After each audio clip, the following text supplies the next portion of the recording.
It's Tuesday, March 25, 2025. I'm Albert Mohler, and this is The Briefing, a daily analysis of news and events from a Christian worldview. All right, so yesterday on The Briefing, we talked about a movie. Indeed, we talked about several movies, the worldview implications thereof. What if you came up with a movie in which you had a reporter, say, for a major national magazine, and he was accidentally included in a very confidential address list when the United States Security Advisor to the President of the United States, the Secretary of Defense, and others are communicating about American war plans? Let's just say that you are a reporter and a complete set of war plans for a military operation is sent to you before it happens. Make for a great movie, right? Well, it also evidently makes for reality because that is the big news in the United States right now, and it's shaking the national security and defense establishments, no doubt reverberations in the White House as well, because indeed a set of war plans were accidentally texted to a major reporter. In this case, it was Jeffrey Goldberg, who is editor-in-chief of The Atlantic. He was identified in the stream by initials, as were some others. He was pretty quickly able to decode who the other people were. He wasn't sure it was reality at all. And as a matter of fact, if you were put on that kind of list, you probably would assume it was some kind of a hoax. And hoaxes of that kind have entrapped many reporters in the past. So, as Goldberg relates in a major article that he published at The Atlantic, he decided just to wait and see what happened. But as he says repeatedly, he didn't believe that he was possibly actually receiving live war plans in advance of military action by the United States, accidentally texted to him as a member of the press. It was only when the operation was underway that he became convinced he actually had been accidentally included in a live military and military intelligence national security privileged list that was texted on Signal. And by the way, Signal, Goldberg identifies as, quote, an open source encrypted messaging service popular with journalists and others who seek more privacy than other text messaging services are capable of delivering, end quote. Obviously, it is not secure. It's a publicly accessible open source platform. And evidently, that's where some active war plans for the United States were being discussed, deliberated, and disseminated. The exchanges really are interesting, and of course they weren't meant to become public, but they did become public. In this case, Goldberg did not release the war plans. He didn't write about the war plans. He instead basically acknowledged that the war plans were legitimate once it was discovered, and thus he identified the situation to the Pentagon and beyond. But it is also clear that the text exchanges, as are covered in his article, really turned out to be very interesting. The vice president, or the person identified as J.D. Vance, said to the Secretary of Defense, Pete Hegseth, if you think we should do it, let's go, and then stated, I just hate bailing Europe out again. I'll just say, that sounds legit. The Secretary of Defense responded, or at least the person identified in the text stream, now known to be authentic, as Pete Hegseth said, quote, I fully share your loathing of European freeloading. It's pathetic. Pathetic, by the way, capitalized. But speaking of Mike Waltz, the National Security Advisor, he comes back and says, but Mike is correct. We're the only ones on the planet on our side of the ledger who can do this. Nobody else even close. Question is timing. I feel like now is a good time as any given POTUS, that's the President of the United States, directive to reopen shipping lanes. I think we should go, but POTUS still retains 24 hours of decision space, end quote. Don't you like that? Military term, we can all use that, decision space. When do we bomb the Houthis? Well, let's just think about this as a matter of decision space. This turns out to be a highly personal form of exchange. The individual identified as the Vice President of the United States, J.D. Vance, said, I will say a prayer for victory. And we're then told two other users subsequently added prayer emoji. There you go, emojis about an impending military attack. Goldberg writes, quote, according to the lengthy text, the first detonations in Yemen would be felt 2 hours hence from the time he writes this at 1:45 p.m. Eastern Time. So I waited in my car at a supermarket parking lot. If this signal chat was real, I reasoned, Houthi rebels would soon be bombed. At about 1:55, I checked X, that's Twitter, and searched Yemen. Explosions were then being heard across Sana'a, the capital city, end quote. In other words, it was all legit. The war plans were real. That was later acknowledged by the Pentagon, saying at least they appeared to be real. Brian Hughes, spokesperson for the National Security Council, responded 2 hours later, we're told, confirming the veracity of the communication. He said, quote, "This appears to be an authentic message chain, and we are reviewing how an inadvertent number was added to the chain. The thread is a demonstration of the deep and thoughtful policy coordination between senior officials. The ongoing success of the Houthi operation demonstrates that there were no threats to troops or national security," end quote. Well, let me just state, it doesn't at this point appear that there was any real national security crisis in the situation, because the person who received this inadvertently didn't do anything with it, such as warn our enemies of an impending attack, much less release the actual structure of the war plan. The strikes against the Houthi rebels did indeed take place, and of course they're widely reported not only in the United States but around the world. The statement made by Brian Hughes, spokesman for the National Security Council, appears to affirm that the text thread was authentic, that the number of the reporter in this case was added inadvertently, but then he went on to editorialize that it's a demonstration, quote, of the deep and thoughtful policy coordination between senior officials, end quote. Now, I will also say that looking at that, well, two things come to my mind. Number one, it does look thoughtful, and number two, it looks like fiction. And if anything, that just demonstrates the fact that truth is often stranger than fiction. And of course, truth has the advantage of being true. And so when you're thinking about, for instance, if you were to create a plot for a novel or a short story or a movie in which you had something like this happen, of course, you would have it happen with more drama than it turns out here. You would also have to have a national security crisis with, of course, what happens when the leak takes place, or you have an inadvertent addition of a civilian who doesn't belong in this chain. In this case, we should be thankful that it appears this civilian was quite responsible in not leaking the plans or in any other way giving aid and comfort to America's enemies. But the second thing you have to think about is the fact that this really is, well, stupid. This is, in a national security sense, inexcusable. And yet, at the same time, it's immediately understandable. How many of us hasn't accidentally texted the wrong person? And I think a lot of people looking at this would say, what in the world do you mean? You've got senior White House officials, the Secretary of Defense, the Vice President of the United States, military planners, and all the rest on a text stream on Signal. I mean, for crying out loud, you can sign up for it yourself. Now, why would it be there? Well, let me just state there is a reason that at least some Democrats are claiming, and that is that on Signal, you can arrange for your messages to disappear. And at least some Democrats are saying, well, this is a way around the preservation of that kind of communication and just allowing it to disappear. And by the way, there's no embarrassment in this communication that the White House should want to disappear. But nonetheless, there are those who are saying that's probably why they were on Signal. The other reason is that it is encrypted and it is quite stable as a platform.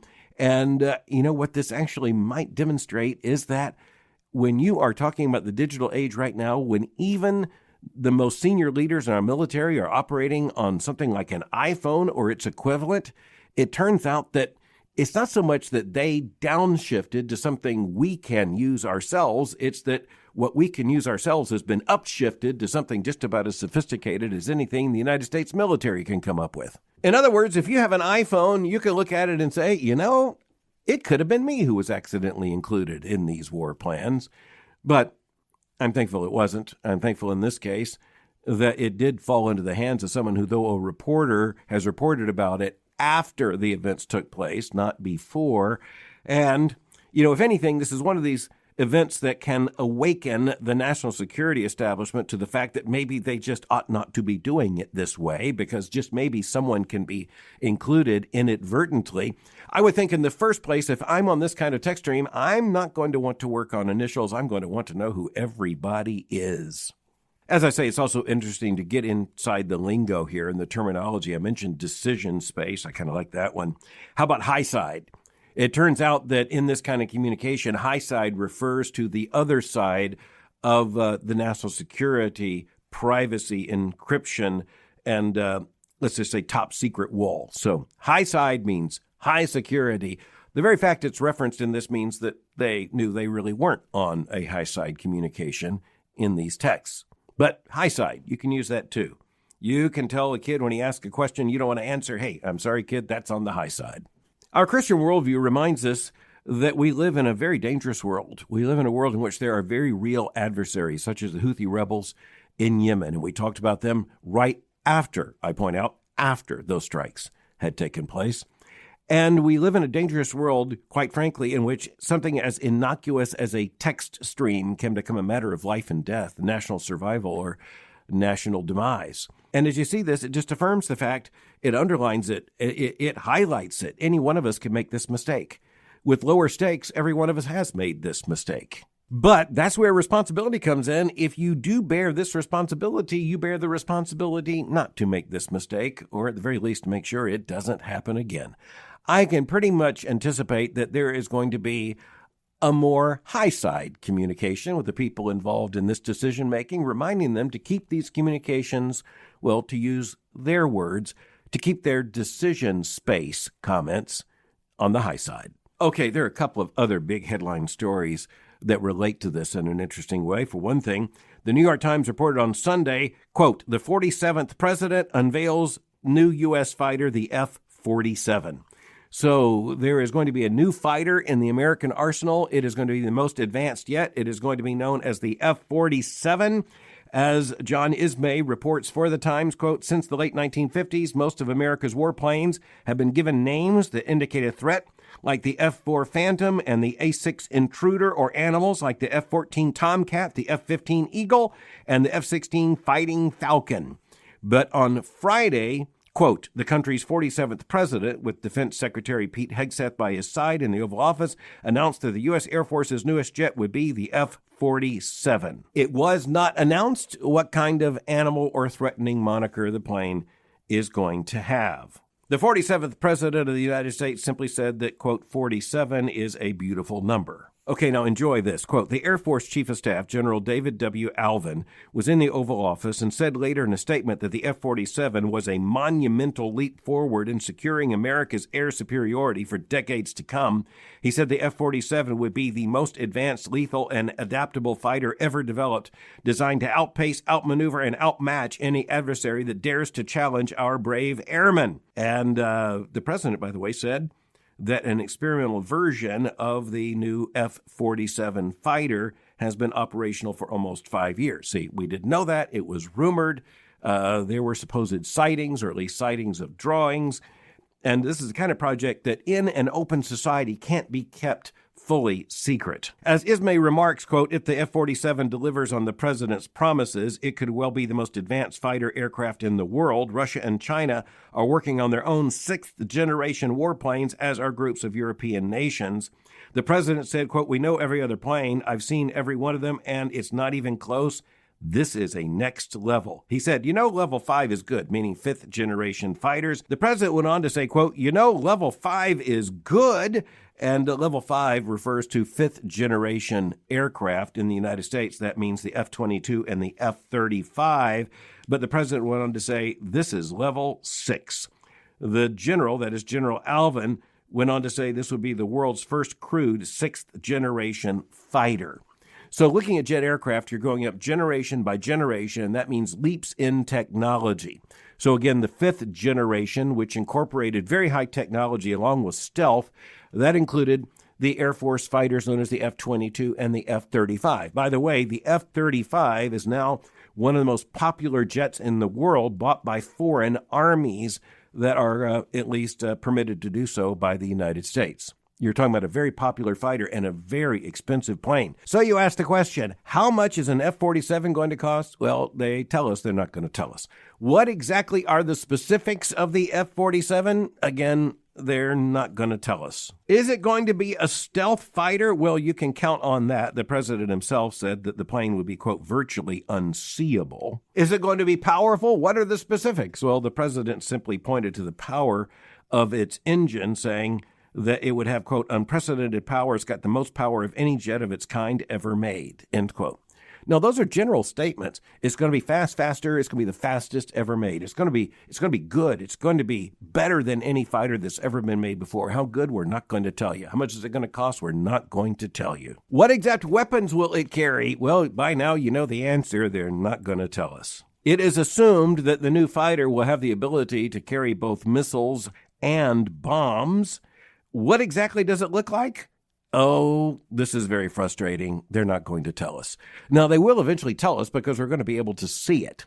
I recall back right after 9/11, I was traveling, and at that point you had to travel by car. I was traveling to an event, and I was driving through Missouri, and I was doing so at just the time that an airstrike was originating from an Air Force base there in Missouri, and I saw these planes in the air. They were the stealth bomber. I had never seen one before, but almost immediately you looked at these aircraft and recognized, wow, this is a game changer. This is completely different. They had to stack up, as they say, in the air in order to get the entire group of planes ready to go. They refueled, we now know, at a base at Diego Garcia, and they were able to go, bomb, refuel, come back. It's an amazing story, but that's now more than 2 decades ago. But my point is that Americans, by and large, really didn't know what one of these planes looked like until they saw them because they're flying in the air and, by the way, flying for deadly business. In a revealing statement, President Trump said he hoped the new aircraft would never have to be used in war, but he went on to say, quote, "But you have to have it, and if it ever happens, they won't know what," I'll just leave out a word here, "what hit them." And, that's true.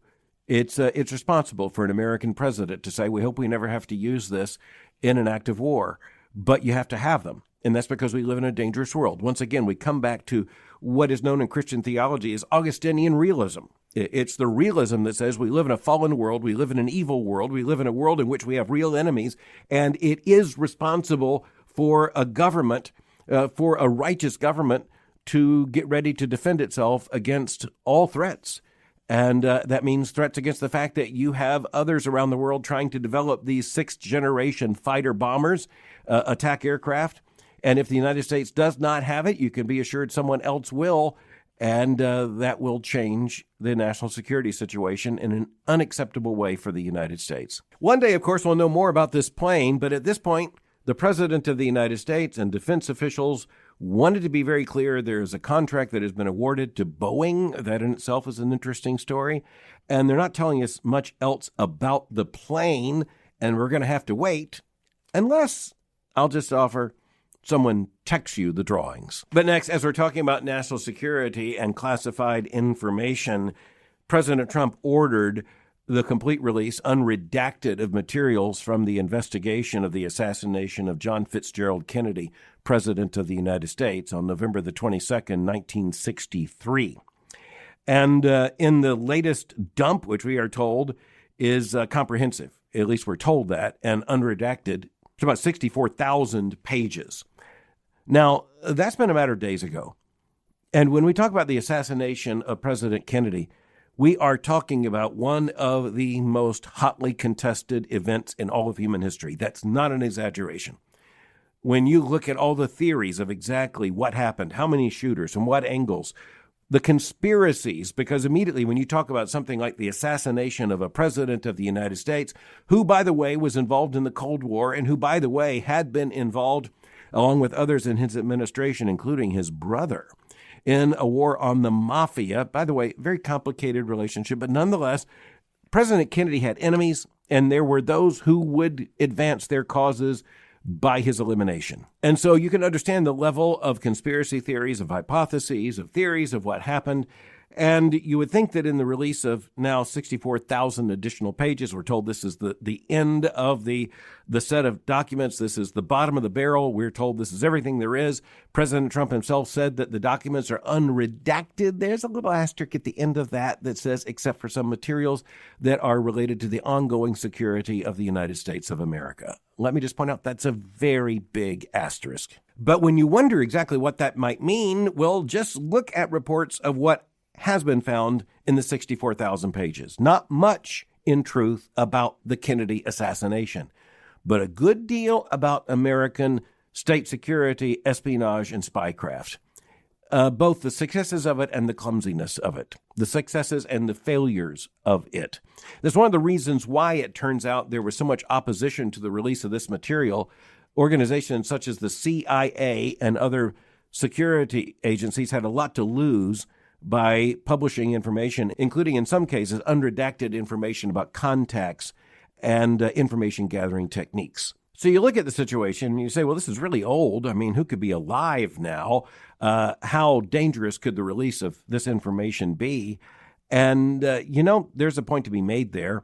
This is probably not going to reveal anything that is a current national security interest or secret of the United States. But on the other hand, I often point out that spycraft and espionage turn out to be remarkably disclosive of basic worldview truths and concerns. And when you're talking about a dangerous world and you're talking about gathering this kind of information, although technologically there have been some real advances, of course, and every day for that matter, technological advances in gathering this kind of material, processing this kind of material, recording this kind of material. The fact is that on the human side of human intelligence, that part really hasn't changed all that much, as people inside spycraft tell us these days. It's pretty much like the Romans versus the Greeks. Human nature hasn't changed. Human behavior hasn't changed all that much. The behavior of nations and empires hasn't changed all that much. And yes, that comes back to a biblical truth. Human nature, it hasn't changed. This is testimony to that. Now, there are some tantalizing things we know already mentioned in these 64,000 pages. One of those tantalizing things is the fact that one of the chief spies in the United States, John A. McCone, former director of the Central Intelligence Agency, had been in contact one way or another with not one but two popes in the Vatican. That could turn out to be a very interesting novel that no doubt would quickly become a movie that someone would, of course, mess up. As I said, it was President Trump who made this decision and issued the executive order, but he did so on the authority of a law that was passed back in 1992 when George Herbert Walker Bush was president of the United States. What makes that most significant? Remember, George Herbert Walker Bush, that is Bush 41, was himself a former director of the Central Intelligence Agency. That law back in 1992 is known as the President John F. Kennedy Assassination Records Collection Act. Again, 1992. Why did that happen then? It was because of the Oliver Stone film JFK that prompted an awful lot of demands for the release of information. Back in 1992, they said all of it will be released in due time. President Trump said 2025 is due time. By the way, one historian who has had access to the information and has already published a great deal about the Kennedy administration says that to him, one of the most interesting aspects of the documentation is the discovery that, as the Times reported, quote, nearly half of the political officers in American embassies around the world were working for the CIA. As he said, that's astonishing. But when we're thinking about these things related and in the headlines, again, they just sometimes come in groups. Finally, I want to deal with the fact that there was a massive fire that knocked out power to one of the busiest airports in the world in recent days. That's Heathrow Airport. In so many ways, the gateway in the Atlantic world between, say, North America and Europe. And you're talking about one of the busiest and most important aviation assets to the entire world, and in particular to the Western world. And shutting down Heathrow is one of those things that could come close to shutting down a society. It wasn't 9/11 in scale, certainly not when you take into account the loss of human life, but in terms of a threat to the infrastructure, shutting down aviation is one quick way to shut down an economy and, for that matter, to create international chaos. So why am I talking about this related to the other things? Well, it is because even though most of us would look at this fire breaking out in a power unit, and the obvious question is, how in the world could the authorities there in Britain have allowed their biggest aviation asset to be dependent upon one power station like this that could be knocked out? The biggest question coming from Americans, immediately from the American aviation community, is where in the world's the redundancy that responsible parties would have here? Now, at least Heathrow authorities were able to get the power back up and the airport back open, but that then leads me to a headline that just ran at the Telegraph, major newspaper there, conservative newspaper in Britain, saying that MI5, that is one of the two major spy agencies there in Britain, is going to be, quote, checking very carefully for Putin's fingerprints on the Heathrow fire, end quote. And that is because, just remember, Vladimir Putin, Russia, its fingerprints have been all over some events that have taken place. Remember that the United States had to threaten Russia about putting cargo bombs on cargo aircraft, just a matter of the last year or so. And now you're looking at least informed people in the intelligence community in the UK pointing to Russia and saying, we're going to have to find out if Russian agents were behind this. If so, it is the warning of a kind of dry run that could happen. In an article that appeared in the Foreign Affairs Journal just this week, a NATO Deputy Assistant Secretary General warned members of the European Parliament that, quote, incidents of sabotage were taking place across NATO countries, end quote. That again from the Telegraph report. The Telegraph tells us, quote, at first glance, the Heathrow fire looks as if it could have Russian fingerprints all over it. It has marked similarities, for example, to the arson attack on a Ukrainian-linked warehouse in East London last year, for which 2 British men were arrested. Well, it's going to be interesting to see what we find out from the investigations there in Britain, but it's also true that many of these things, though suspected, could go undetected. That is, of course, unless Vladimir Putin inadvertently added someone to his text stream. Then we might really know. Thanks for listening to The Briefing. For more information, go to my website at albertmohler.com. You can follow me on Twitter or X by going to twitter.com/Albert Mohler. For information on the Southern Baptist Theological Seminary, go to sbts.edu. For information on Boyce College, just go to boycecollege.com. I'll meet you again tomorrow for The Briefing.